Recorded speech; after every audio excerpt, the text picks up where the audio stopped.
Well, hello everybody, and happy 4th of July to you all. We wanted to do something really special today. 4th of the July, blah, blah, blah, can't even get my words out, is all about freedom, right? And it's a very special day for those in the States and for those of us who are married to Americans. And what better way to celebrate with one of my best mates who's all about freedom and does so much to help the world of work, particularly women, to make sure that their voices are heard, to give them their own freedom. I could wax lyrical about her. I'm very biased, but I'm going to hand over to the lovely Jen Coken to introduce herself. Well, thank you, Mrs. Eaton, Ms. Eaton. Thanks, Sam. It's great to be here. I was so happy, when we were talking about doing this, and I said, heck, let's do it on the 4th of July, because we're going to talk about being free from white collar performance. So I'm Jen Coken, and I am an executive leadership coach for women in STEM, in science, technology, engineering, math, all those male dominated industries, aerospace, construction, fill in the blank. And I have been working with leaders over the last 10 years to help them lead with authority, influence, and impact. And what I mean by that, authority is really about being true to yourself, your own authority, your own agency over your leadership. Because for too long, we have been trying to contort ourselves to fit in. And that's why I was so excited to have this conversation today about how do we free ourselves up to be ourselves at work so we don't feel like bifurcated between home and work. Influence, the way that I look at this is how are we flowing energy into our team and they're flowing it back at us. And then finally, impact. It's all about the legacy that we leave. And I'm also an author. I should talk about that. My best-selling book, Make Imposter Syndrome Your Superpower. I'll grab the book at some point and do a shameless plug. Is been in the top 10 on Amazon and career and professional development for a long, long time. Highly recommend you get it. It's the primer I wish I had 30 years ago when I started working. I'm so glad to be here with you. It's wonderful, isn't it? And It is. Jenny, you and I talk so often about, I guess, our own careers. And, I remember early on being in a very male dominated environment at Goldman Sachs. And I often share the story of, because I also think this works both ways, right? And it's, how do we get our voices heard? And I'll share a story with you. I remember one day when we were at Goldman, we had these cubicles, right? So you had tiny rabbit warrens in between where you could pass, but it was one person at a time. Really? Yeah, one person at a time could pass, but obviously you had the corridors outside of that.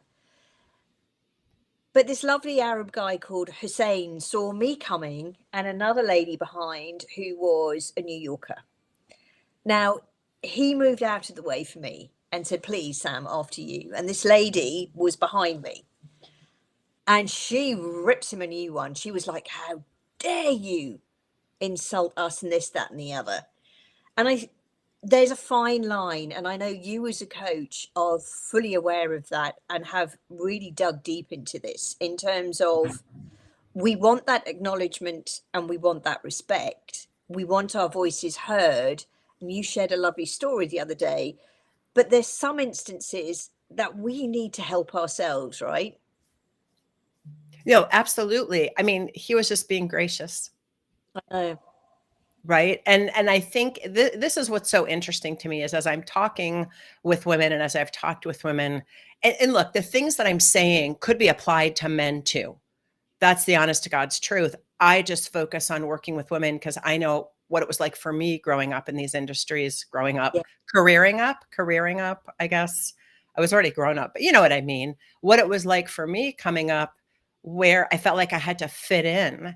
But I think in a situation like that, he was simply being kind. He was being generous. He was being chivalrous. Okay. I think it is a fine line to make sure that we aren't playing victim, Mm-hmm. that we aren't somehow blaming men or blaming somebody else for our own contortions. Now, the other side of that coin, because there's always the front and the back, right? Yeah. Is the patriarchy is real. The patriarchal structures that have shaped society, have shaped no matter where you are in the world, the work world, the way that we work, that is real. And as women coming into the workforce much later than men, we have had to figure out how to fit in. You know that book, Lean In by Sheryl Sandberg? Yeah. I hate it. And I hate it because what she's saying is that, you have to just lean into it and, contort yourself to fit in. And by the way, you can have it all. You can have a family and you can be a leader. And that's great if you have a nanny at home and everything else. I mean, it was just kind of, it was not, people loved it, but I don't think it was a great book, quite honestly, because Real. no, not at all. It wasn't realistic, right? It was not Yeah. realistic for the average person out there. And so we have had to figure out how to find our own voices despite the constructs we're working inside of, while also respecting those constructs. And what I mean by that is, in some places of work, it is toxic no matter what gender you are, whether you're a man or woman or non-binary or whatever else. It's a toxic environment. Get out. You want to find those environments where you can be yourself, but that's an inside job. Because if you don't know who you are, if you spent most of your life being a people pleaser, doing the right thing, being the good girl, trying to fulfill your own expectations or somebody else's, you'll lose yourself. And then you forget who you are until all of a sudden the kids are out of the house, or if you don't have kids by choice, like me, until it's at the end of your career and you're like, okay, what do I want? But so many people say to me, oh my God, I haven't taken the time to figure out what I wanted until I started working with you, because they didn't realize that was okay. Yeah. And again, you and I have had this conversation, and I realized, when I was at Goldman and then I went to Sky TV, the level of work and where I was working was, exceptional. I'm very proud of that. But I suddenly realized I hadn't grown up. Huh. It was, there was a really interesting time where I kind of looked round and it was like, I own an apartment, I'm earning really good money, but emotionally, to your point, I realized I hadn't grown up because I'd been, ironically, so busy working in corporate and making sure I looked the part and really throw myself in. And I'd been doing it from such a young age. And I think so much of this comes from, however you look at it, to your point, that we don't give ourselves that time to develop as us as human beings. Jen, I'd love for you to share more about your career, because I think your career and your background is really interesting because you come at it from a point of great humor. I've always said you have funny bones. And the other side of that is good grace. And Hmm. it's very easy to be turned off and blame the world. And your approach is very different, which is take ownership. Take ownership, take agency, Yeah. take agency. You don't, yeah. So my career, in a nutshell, I have my master's degree in political campaign management, and I ran my first political campaign at the age of 21. And what was interesting at that political campaign, actually, so that was our internship in grad school. And this is kind of where it all started, to be honest with you. And my master's thesis was the campaign plan for the candidate. Now, because there was few internships and because the candidate met with a series of us, and like the two of us were putting together the campaign plan, me and a guy called Bill. And Bill was a three-piece suit, Magnum PI looking guy who was charming AF and did not have a brain cell in his head. Wow. So guess who wrote the campaign plan? Wouldn't be you, would it? Oh, yes. And I just assumed through my hard work and through the strategy that I had brought, because her whole point was she was going to put us to a test and figure out who was going to be the primary lead. And he won that battle because he was charming. He did not know what he was doing. And that was like my earliest time of, wow, the system's rigged and it is not in my favor. And she was also a woman running in Southern Ohio, which is the Bible Belt. She was a mom of 8, and she Wow. was a Vietnam War protester, and they called her Hanoi Hannah at the time. And this is like 1986. So the Vietnam War was not that far behind. And I just watched how much the system was rigged. And that's when I decided, okay, running political campaigns at that time wasn't for me. I have to figure out something else. So I went to become a grassroots organizer. And that's what I predominantly did for 25 years. But part of that also, I've stood up nonprofits, started a number of them either through my job or as a volunteer, and then moved to DC and began working on the Hill. And again, single woman in the room, in the boardroom, the whole bit. And again, seeing what was happening around the construct in politics, the few female members of Congress, senators, et cetera, the board, few females. And you know who was on our board? Ariana Huffington. Wow. And Al Franken. And Ariana, I decided to leave that company and start my own. And Ariana was my first client. So I stood up a nonprofit for her. And as the years went on, my later corporate jobs were in the energy industry. And again, single woman, the only woman in the room, the only woman in the boardroom, or one of two, those sorts of things. And I found that I had exiled parts of myself. I found that I had stopped being feminine, quite honestly. Look, I was a hard-nosed person. In politics, you have to be. On the Hill, you have to be. And I just kind of took that to the nth degree. My favorite phrase was, if you can't hack it, get your jacket.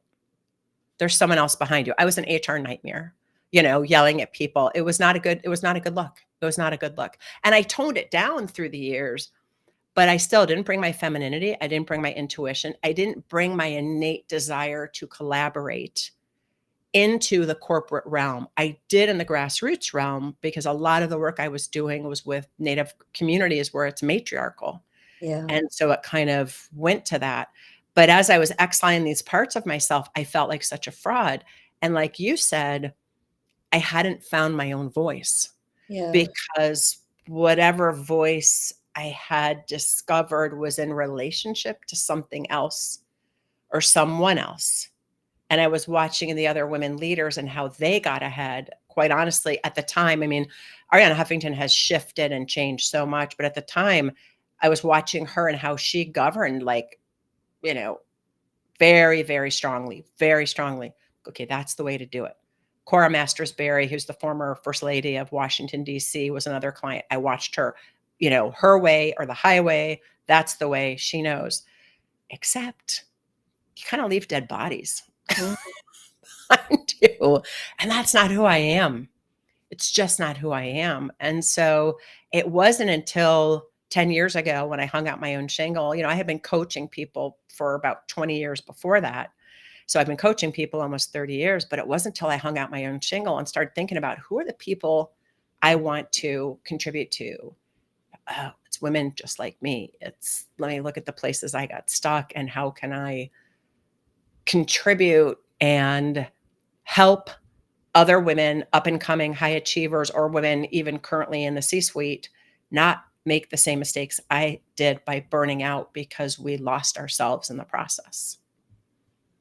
Yeah, and that's why I wanted, you to share your story, because it is a very different story to so many. Michelle, thank you for your kind words. Yes, it's Thanks, great. Michelle. Hi, happy 4th. Because you have been at such a pivotal and senior role in such a variety of sectors. When was your pivotal moment when you decided to take all of that knowledge that you've got and turn it into the coaching programs you now have? How did that evolve? It's so interesting because I think, as an entrepreneur, right, I'm going in my 10th year of business, which is shocking to me. So 10 years ago, I started out, my first book came out, When I Die, Take My Panties, which was a memoir about my mom passing from ovarian cancer and a mother-daughter relationship. And I wrote it as an homage to her to educate women about their bodies and ovarian cancer. And I achieved that. I know of at least 3 women that were diagnosed early, but it was really difficult for me to be around all that grief and kind of reliving my mom's death. So within 6 months of the book coming out, it became an Amazon bestseller, TV, radio, the whole bit. But again, I'm like, okay, I can't keep this up. And one of my coaches said, you got to make money, because I'm sorry, but as an author, you can have a book, you're not making money off that book. So, Right. write the book, get it out of your soul. People want to read what you have to say. Use it as your tool, your credibility, your tool to give to people. And I began to think about, okay, who do I want to coach? But it took me a number of years to get to where I am now. And I had a pivotal moment last fall, actually, where I was thinking about what's the next 10 years of work, 15 years of work look like for me? What's the next chapter? And I had been coaching people one-on-one forever. And you know how when when it's one-to-one, it's beautiful. I love those containers. I love the confidentiality with me and the client of helping them navigate tough management situations, or attempting to manage up, whether they're managing down or up. I love working with teams to make sure their company culture is the place people love showing up to work, except that's just one person. And I read a McKinsey report.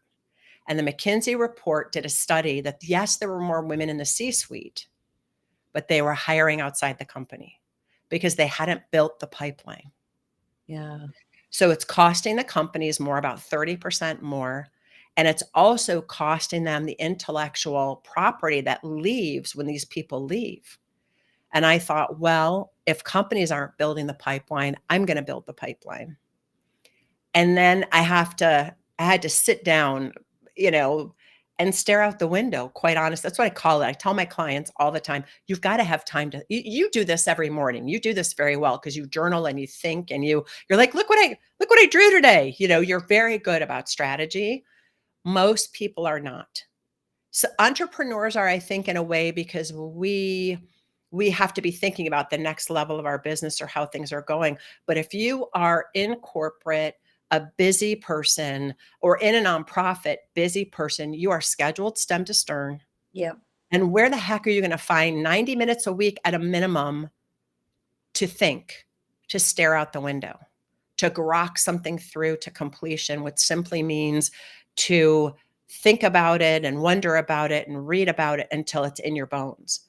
So I had to take the time to do that and think about, okay, what am I giving my clients one-on-one that I can turn into a curriculum, but not just a curriculum to teach? Because if you teach somebody something, linear education, traditional education, how much have we forgotten from school? Right. How much have we forgotten from school? Because you learn it and you forget it. And I have always been a fan, and the way I was trained to coach people is it is phenomenological learning, meaning it's an as-lived experience. So how do we learn and apply, integrate it? How do we identify those neural pathways that have kept us small and disrupt those and form new ones? So that was kind of my process of staring out the window, thinking, drawing. I have my remarkable tablet, so I love draw circles and things connect. I'm like, no, that's not it. And it went through many, many iterations, the mastermind that I now lead, to where it is now. But it is brilliant. I'll say it. It's flippin' brilliant. It is I don't have, okay, say it, because I like in an English accent. flipping brilliant. Thank you. Hi, Marsha. Good to see you. Hey, Marcia, thank you. Thank you for being here. Yeah, and something that you talked about there, you and I mastermind and noodle together. And having been out of corporate myself now so long, I think I've forgotten some of those. So I work very closely with Sam O'Neill, as you know. She's the VP, my VP now, and works across the mastermind and the business club. But she's less than 2 years out of corporate, and hearing those stories and the mindset and some of the things that they've been through is just, there's nothing for it. It's just horrific. Horrific. And I've always been stubborn, as we know. I'm very, we have that in common. Yeah, we do. I'm very Tenacious. I'm going to call it tenacious instead of tenacious. stubborn. Yes, we have tenacity. Um, for me, it's, mission driven is so important to me. And I get it with those in corporate, having the salary, having the benefits. I totally understand, and then getting used to it and living to that level. Yes. I no longer understand it and I can't do it. It doesn't mean I'm intolerant. I'm curious about it. But, I've been this side for so long. It's like, come over here. Is it hard work? Yes, it is. But you find the people you want to work with. You connect with them on a different level. I mean, you and I met at a mastermind several years ago. Yeah. That Uh, was, wasn't it COVID? Was it 2020? I think it might have been. Hey, Mike, Mike. hi. Hello, Texas. Is it hot? But it's hot in Texas. I bet it's freaking hot. Freaking hot. Happy 4th. Happy 4th, Mike. Um, but I remember even then being, kind of fighting and pushing a bit until we were both on a second mastermind together. And you can't, to your point earlier, you can't do that in corporate. And I remember being back in corporate, and I was never very good at being told what to do. And I said, but you're asking me to put my left foot in front of my left foot. It goes left, right. And, I remember getting told off for that. Yeah. Um, Well, I'll tell you a couple of things. Yeah, we're going corporate feels completely foreign. I think there's so many points I want to make. Let me share one horror story that just kind of drives the point home for a woman. I met somebody who was in the finance world on Wall Street in New York, was having difficulty getting elevated, promoted until she got a coach. It was a woman executive coach. And this is what she told her to do. Do not speak to men first. Do not stand up in a meeting to shake somebody's hand. And don't say anything unless you're asked to. So she adopted. So you and I would be like, "Grr." She adopted all three of those behaviors and made it to the C-suite and quit because she was burnt out.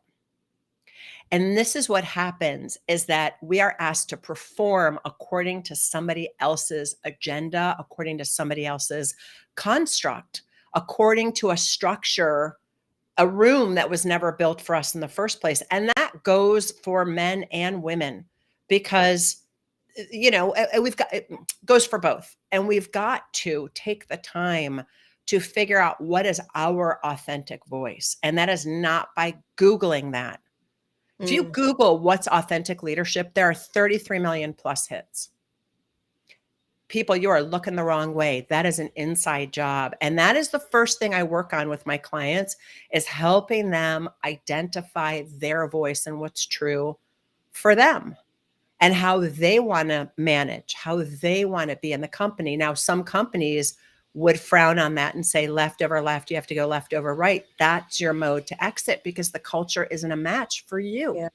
See, and that's what happens, right? Is once you figure out who you are, and we're so busy getting to the next rung, the job, like you were speaking about earlier, we don't stop to, okay, what's true for me? And one of the things for me, my core value, this is playfulness. If I can't crack a joke, if we can't have fun, I want to do that. If I can't have fun with my clients, if we can't make fun of ourselves. From the Virgin Islands, ooh, lovely. Yes. Thank Maybe you we for should being do a here. live, Jen, from the Virgin Islands. Oh, maybe we can go to this person's house. Yes, let's do We're it. inviting ourselves over. You're welcome. House guests arriving. We'll bring some cowboy caviar, which is what I'm bringing to the picnic later. If you don't know what it is, put a comment in the chat and I'll put the recipe in. North Shore of Chicago. Hello, Chi Town. So it's so important to start this as an inside job. And then the other story I was going to share is a client that I'm working with. She's in a tough management position with someone who reports to her, and she left me this WhatsApp voice memo, and she said, if this person was open to feedback, like my natural inclination is to mentor, to coach, because this person is not open to feedback and they're now on a PIP. They're now on a performance improvement plan. She said, all I want to do for this person is say to them, look, here's my feedback. Here's the coaching. Manager as coach. They won't take it. And my client is frustrated. And I said, you know what? Number one, the fact that you're saying this, that your heart hurts, you're concerned about it, tells me you're a great leader. Because that is where, as managers, once you figure out your voice, you do the inside job, then it's the outside job. How do I empower and inspire my team? Yeah. Not to cover my butt, but in order to empower and inspire my team so that we're working together to fulfill organizational goals. I said, number one, you're a great manager. That is the hallmark of a great manager. Number two, you can lead a horse to water. You cannot make them drink. Absolutely right. And if she was open to you even saying, I would love to provide you feedback, but you don't seem open to it, don't even do that. And I have said to her, you've got to think like an engineer, because they're in engineering. So she thinks like an engineer, very cut and dried, where my client is empathetic and is more of a relator, a people person, which is why she's a great manager. I don't know why I went off on that tangent, but we started somewhere, and I don't know where to go from here. So I'm just going to stop and hand it back to you, Sam. I'm thinking about the Virgin Islands. I'm like, I know. I got lost at the Virgin Islands. I know. That's it. Not there. From the North Shore of Chicago, sorry, but from the Virgin Islands. Yeah, I'm there. I'm there with a pina colada in hand right now. Oh, pina colada. That's coconut, right? And a rum. Yeah, I'm with you. And a big hat. Big hat. Big hat. Big Much hat. needed. And like a beautiful bathing suit with like a gorgeous, whatever, flowy caftan over it. I'm with you. And there are going to be 3 great questions that will tell us a little bit more about you, Jen, when I do my questions later. So you mentioned it earlier. Let's talk about your mastermind and what's coming up. I'm really excited about this. You've got some great results through previous cohorts. Yep. What is it? When is it? And how can people sign up? It is called the Executive Presence Accelerator, and it is a 6-month mastermind, and it's small, 8 people, 8 women. You do not, I actually was talking to someone yesterday who's 28, and I said, I bet you're wondering if you're going to be the youngest person there. She said, yes. I go, you will be. That's okay. You don't have to be going into the C-suite or ready for it. The point of the cohort is we're going to spend 6 months together working on building our internal confidence by owning our voice, owning the room. We're going to work on the external influence. How are we dealing with power dynamics and gender dynamics? And how do we own our no? How do we set boundaries? What boundaries? And then the final couple months is all about your thought leadership and being ready to be an external voice for the company. And it starts July 23rd. I will put, can I put it in the chat somewhere? Can I put a? Yeah, I think you should be able to. I wasn't ready. Here we go. This is the link. What do? I put it in with you in the private chat? I think you should be able to do it in the normal chat, but what I will do. I don't think so. I don't see a way. No, I don't see a way to do it. I just sent it to you. So maybe, wait, what's this plus? And let's do this live, everybody. So this is live. We've never done this before. Has that gone in the chat? I sent, well, yeah, it just says private chat and it's locked. So maybe if you cut and paste it into the regular chat. I've tried and it's not letting me. So what we'll do afterwards, everyone, because this will be live, either Jen or I will put it in the chat so you can find it. Yeah. And like you said, people are having extraordinary results. I have somebody who's actually her boss's boss, her skip level manager has her they're reorganizing the company and he wants her to be one of the leaders. She never saw herself that way. I have somebody else who realized she was in her head so much that she was never fully present in her meetings, and she just won 2 of her biggest deals. Wow. This year. And she had not been she hadn't gotten her groove back. She got off kilter last year, but she's gotten her groove back. And somebody else who was sick and tired of being talked over and their ideas stolen, and is also able to stand their ground and state their case from fact, not from, beating somebody up or making somebody feel bad. The whole point of this is, how do we stop shrinking? How do we stop dimming our light and take up space? And not in a boisterous, gross way, because there's Yeah, people, exactly. they're like, "Well, I'm here." We don't mean that. And that's, I think, I did a 3-part workshop last week called Unignorable, and there was 10 women in each session. And it was interesting, some of the things they said. Well, I don't want to talk about my successes because I see other people and they just sound so full of themselves. And I said, well, don't do that. But isn't it interesting that you're trying to figure out your voice, comparing yourself to what else is going on, what's happening before? That is the killer of joy. Comparisonitis is the killer of joy. Stop comparing ourselves. I actually dropped 2 of F-bombs during the workshop because I was so worked up about it. I'm like, don't F that. F that. Why are we even entertaining that conversation? Because the moment you do, and it is automatic pattern, it's brain patterning. Yeah. That's the key. So, and the beautiful part about the way I've set up the cohort is there's pre-work, like 20 minutes of watching a video, doing something, coming on, I teach. Then it's, how am I going to apply it this week?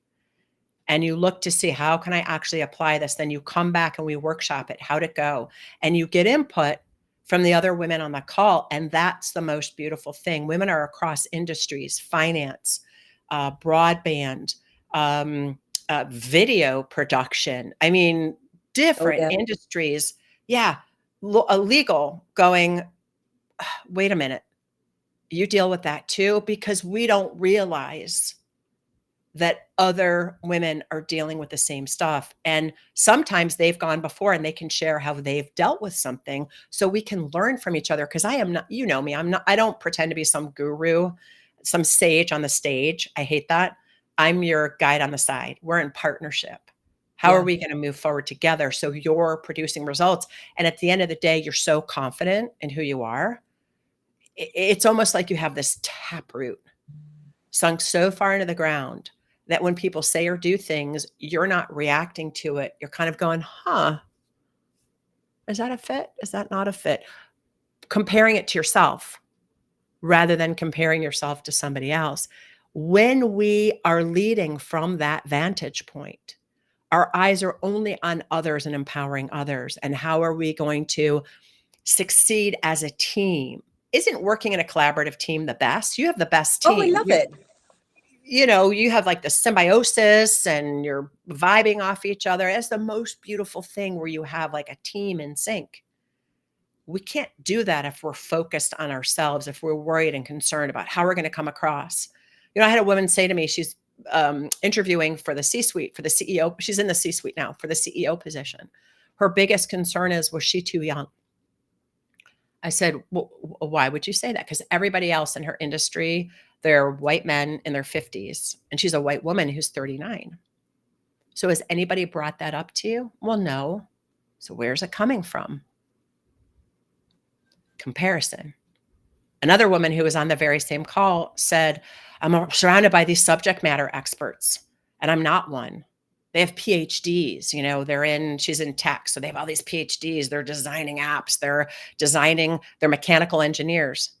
Except she is like a startup guru. She is the person you go to. She is a subject matter expert in being a CEO and standing up organizations, but she never saw herself that way. Again, she was comparing herself to others. So you have one person in Montana and one person in Michigan, distinct industries, completely different ages, going, you're just like me.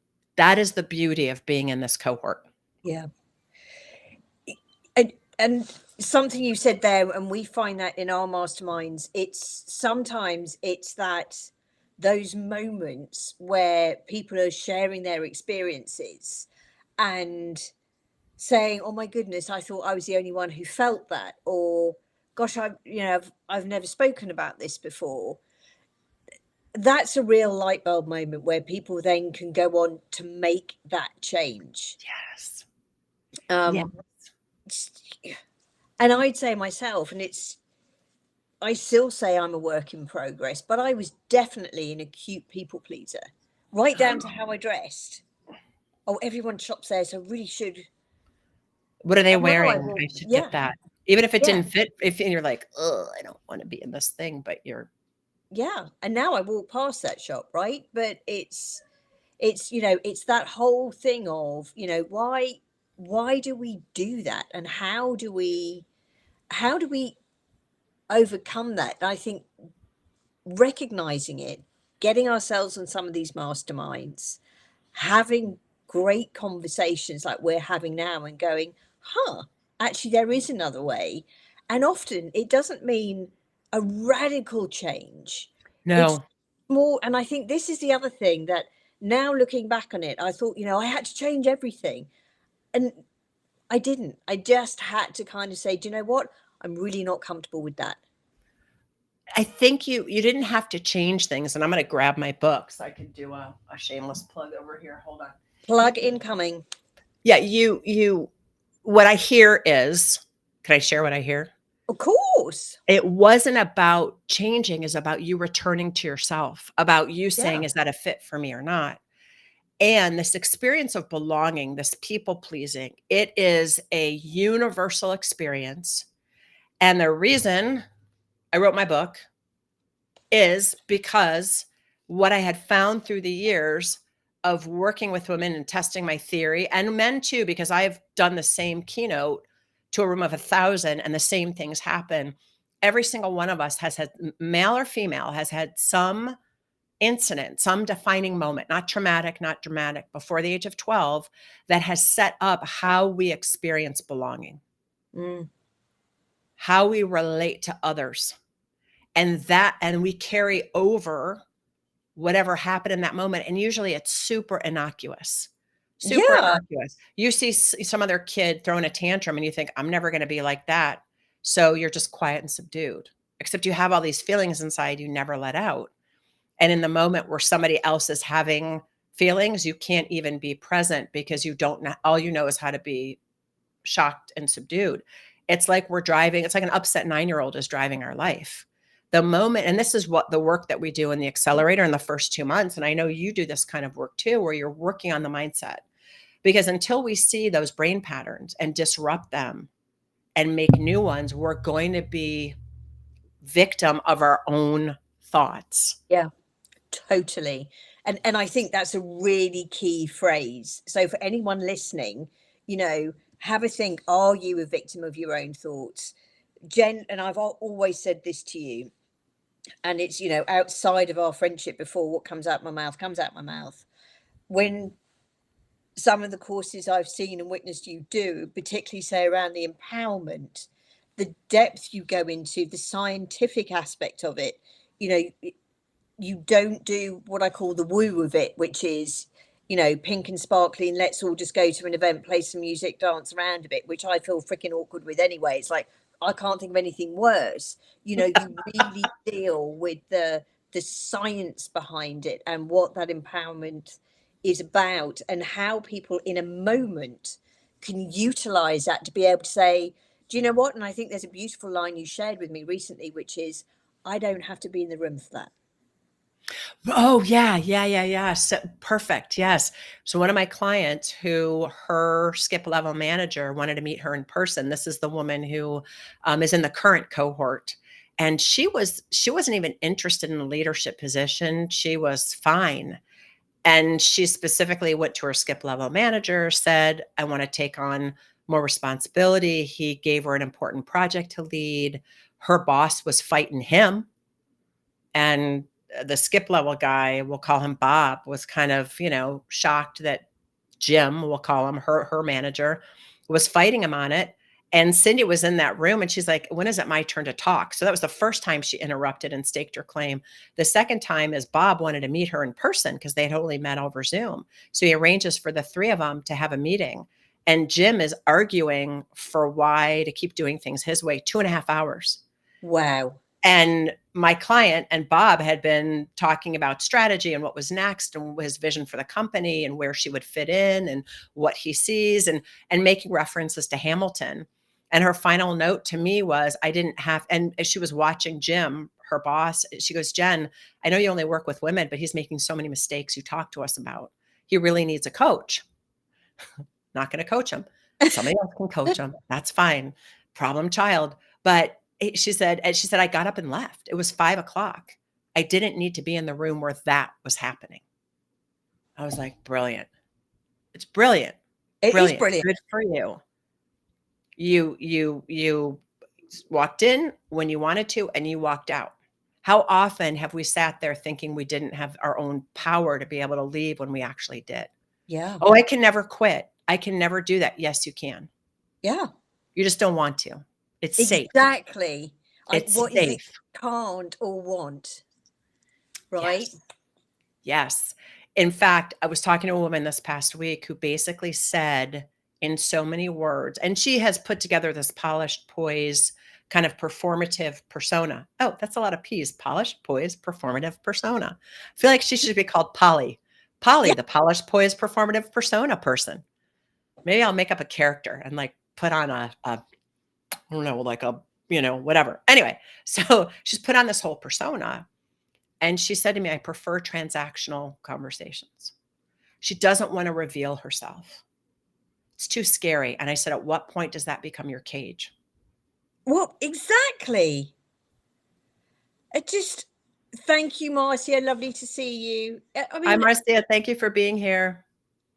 yeah, it goes back to that, so many of us have been acute people pleasers Yes. and therefore locked away, right? In terms of, oh, what happens if I say, one of the things I've learned in life is you don't have to be rude. I'm a massive believer now, where I'm at now in my stage and with what we're doing, is I know I'm in full control. But if I don't agree with something, I don't have to be rude unless I'm angry. And then, there's multiple F bombs that are dropped, as you and I both know with me. But because I'm a woman, I can do it with good grace and be heard. Right. And I think getting to that point is very freeing. So get rid of the cage. Yes. It's also scary. It's scary to get rid of that cage because that's all you know. Right. And she, at the end of the day, said, well, I don't know if I want to spend this money on myself. She had a kitchen to remodel. Wow. She had a kitchen to remodel. And I wrote back to her and I said, you have been on my mind all week long because truly, this is what you were saying.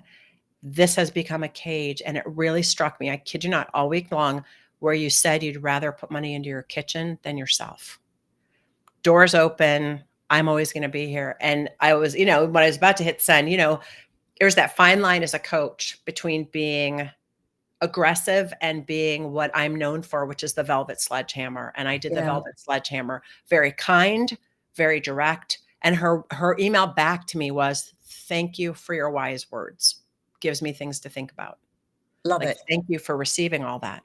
But this is why the Executive Presence Accelerator is so incredibly important.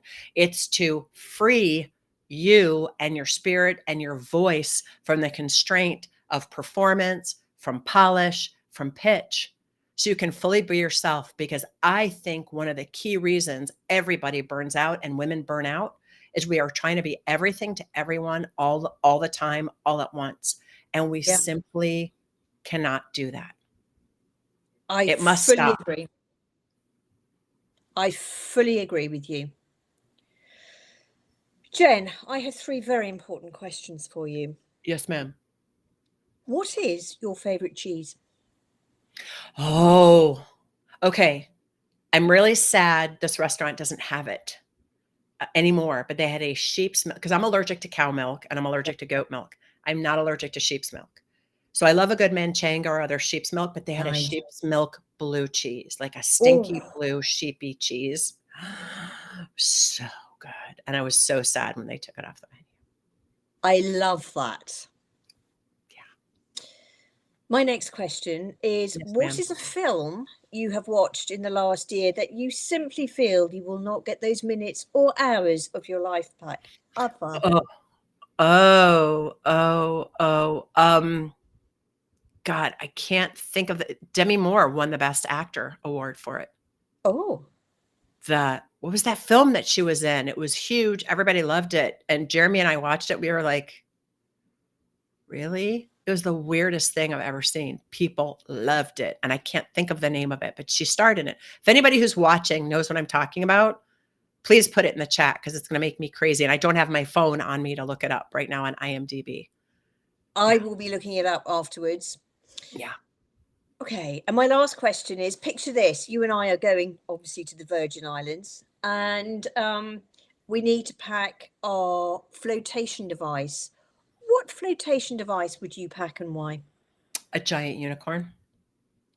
Like a Okay. giant unicorn that like a unicorn throne that I could have my drink and like my ceviche, you know what I mean? So I could have the substance. Thank you. That was going to make me crazy. Thank you, thank you, thank you, thank you. Don't watch that film. It is. Okay, I won't watch it. We basically watched it going the whole time. So giant unicorn throne, one hand my cold drink, but I have to have two because I can't be drinking all day in the heat. It's got to be ice No. water and whatever else I'm drinking. Probably like a Chopin and soda water with a little cranberry and lime, or maybe a frozen fruity drink, but with vodka, you know, that kind of thing. The other side would be ceviche and chips. That's my favorite thing. Oh, margarita and ceviche and Yes, chips on a giant unicorn throne because we're doing it. because we're doing it. Yeah. We're doing it. Sparkly unicorn. Sparkly unicorn. Jess Soto, we're coming for you. Yeah. Yeah. Okay, so Jen, I just want to take a moment. Through the years, I think last year you came through our mastermind. We've got ours coming up, our next one in September. For anyone who's thinking, do I, don't I, do I, don't I? How did you find the mastermind and what did you get out of it? Brilliant. I mean, the level of value that you provided, the ability to meet people where they were at, the people who came, and honestly, what I got was courage because you walk people through even simple things. You know, I think one of the calls we were talking about what happens when someone ghosts you. Well, what about this? What about that? And the other piece, Sam, is I really appreciated sometimes when you get into these masterminds, the people leading it are like, I'm going to give you all my wisdom. And, you know, this is what I know. And why aren't you doing it? And we have been in one together that was very similar to that. And so you don't come across that way. It's like, we're partnering on this. Mm. What about this? Have you tried this? Have you thought of this? What about this? You're really on people's side. You really want to see them win. So I would say the big thing was courage. And I sent the email that we talked about and I got a response from it saying, hey, because, you know, we sat down, we met at a conference, I put the proposal together, we had a couple good calls and then nothing, you know, and you feel weird. At least I do. I don't Yeah. want to chase, but I also want to say to people, look, if you've got another way, it's fine. So we crafted something. This person came back to me, said, we haven't gone any other way. We need to handle this. Let's talk in September. Like, right. So I would say courage and the amount of value that you provide people is extraordinary. So much content, so much value. Oh, Jen, thank you. You're welcome. I say the truth. I'm not even trying to blow smoke up your butt, just so you know, like a big old firecracker on July 4th.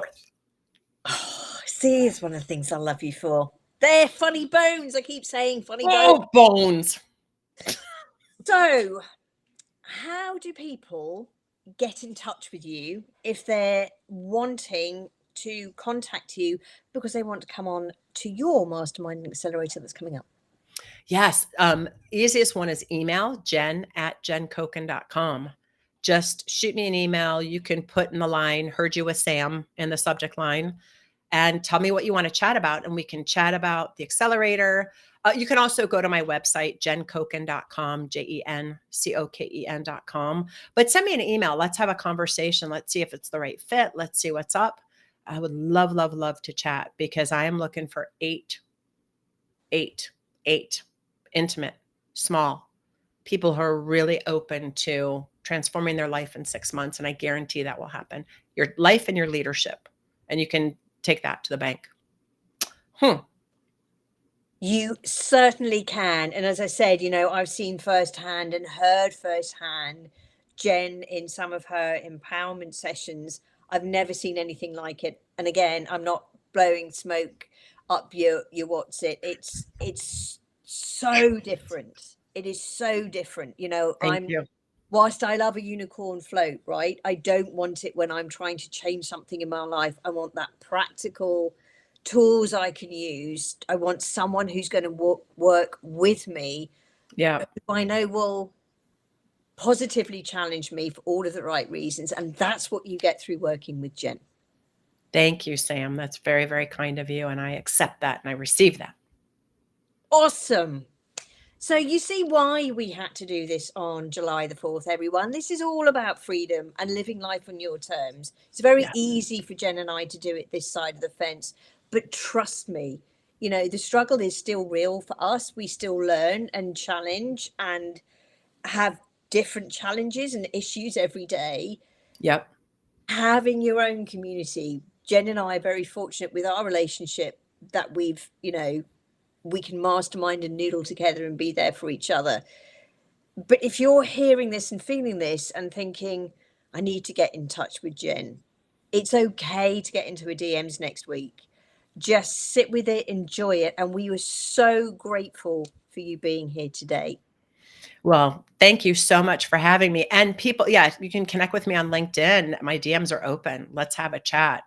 You know, I've so appreciated it. You know, we talked about this earlier in the week, of course, because I have jury duty next week and then I'm on vacation, first vacation in a year. So I'm excited.